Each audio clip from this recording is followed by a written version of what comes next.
नमस्कार विद्यार्थी मित्रांनो. स्वप्रमाणपत्र भरून झाल्यानंतर विद्यार्थी प्रत्येक जण आतुरतेने वाट बघतोय की निकाल कधी लागेल. खरंच 24-25 तारखेला निकाल लागेल का? आणि काही प्रमाणात विद्यार्थ्यांचे छोटे छोटे प्रश्न आहेत, जे की महिला आरक्षणाबाबत, NCL बाबत, त्यानंतर विद्यार्थी मित्रांनो चारित्र्य प्रमाणपत्र, लहान कुटुंब यावर सुद्धा आपण आजच्या या व्हिडिओमध्ये चर्चा करणार आहोत. त्याचबरोबर निकाल लागल्यानंतरची प्रोसेस काय असणार त्याबद्दल आपण सविस्तर चर्चा करणार आहोत. चला मित्रांनो पाहू. तर पहिलं म्हणजे तुमचा निकाल लागल्यानंतर तुम्हाला लॉग इन करूनच निकाल दिसणार आहे. अशी काही लिस्ट येत नाही, येते पण ते शोधणं अवघड असतं. लॉग इन करून आपल्याला आपला निकाल आपल्या पोर्टलच्या लॉग इन आयडी वर स्पष्ट शब्दात दिसत असतो, जे की तुम्ही कोणत्या जिल्हा परिषदेला किंवा मनपाला किंवा नपाला किंवा विदाऊट मध्ये सिलेक्शन झाले का, विथ मध्ये सिलेक्शन झाले का, हे डायरेक्टली दिलं जातं. मग निकाल आपल्याला तिथे सिंपली सातारा झडपी, कोल्हापूर झडपी, पुणे झडपी. मग झडपीला गेल्यानंतर आपले डॉक्युमेंट कागदपत्र वगैरे होतात. पण डॉक्युमेंट कधी होतात? ऑल महाराष्ट्राची कागदपत्र एका दिवशी होतात का?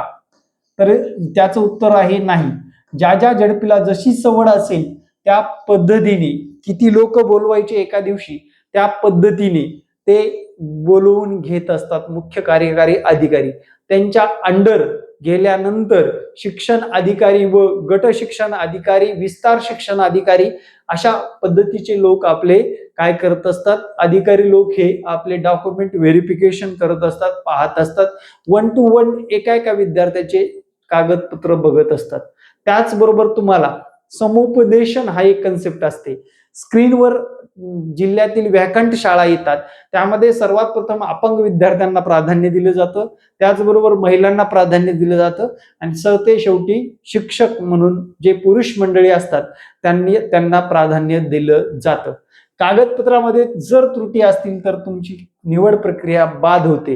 आता त्रुटी म्हणजे कोणत्या त्रुटी, असा जर तुम्हाला प्रश्न पडला असेल तर आपला याच्या अगोदरचा व्हिडिओ संपूर्ण कागदपत्राचा दिलेला आहे, तो संपूर्ण कागदपत्राचा बघायचे ऑन डिटेल व्यवस्थितरित्या पाहणं गरजेचं आहे.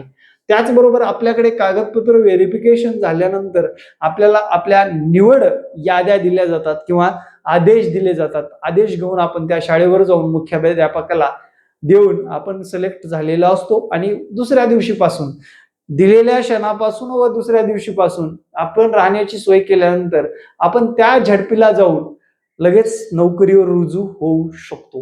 म्हणजे रुजू होण्याचा कार्यकाळ प्रत्येक झडपीचा वेगवेगळा असतो, प्रत्येक विद्यार्थ्याचा वेगवेगळा असतो. त्यामुळे विद्यार्थी मित्रांनो, या सर्वांचा विचार करता आपण सध्या कागदपत्र आपले व्हेरीफाईड आहेत का, व्यवस्थित आहेत का, हे करणं गरजेचं आहे. त्याचबरोबर विद्यार्थ्यांचा जो महत्वाचा प्रश्न आहे तो म्हणजे जो की निवड प्रक्रिया कधी होईल, 24 तारखेला होईल का 25 तारखेला होईल की याच महिन्यात?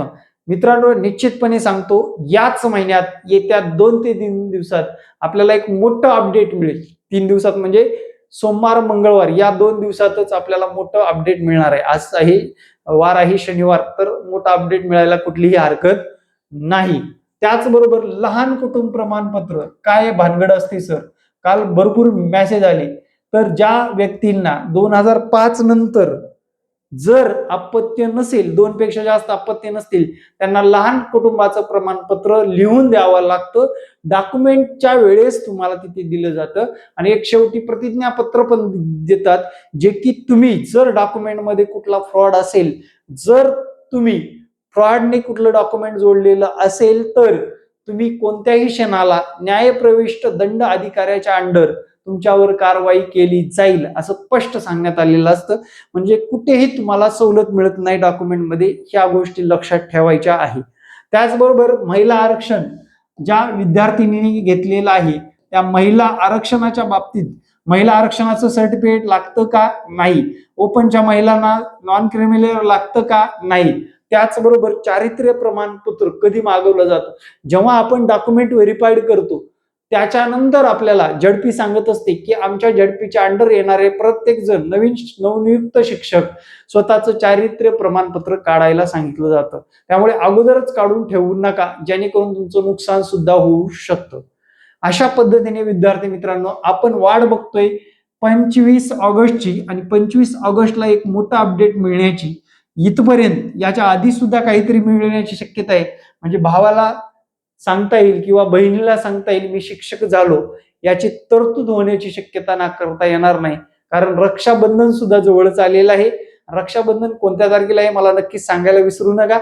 त्याचबरोबर तुम्हाला कायम तुमच्या मदतीला असणाऱ्या पुंडे सरांना सुद्धा एक कॉल करायचे आणि पुंडे सर माझं या झडपीमध्ये सिलेक्शन झालेलं आहे सर, मला ही अडचण आहे, बिनधास्तपणे करू शकता मित्रांनो. शेवटी जाताना मी नंबर सुद्धा देणार आहे 9665484048.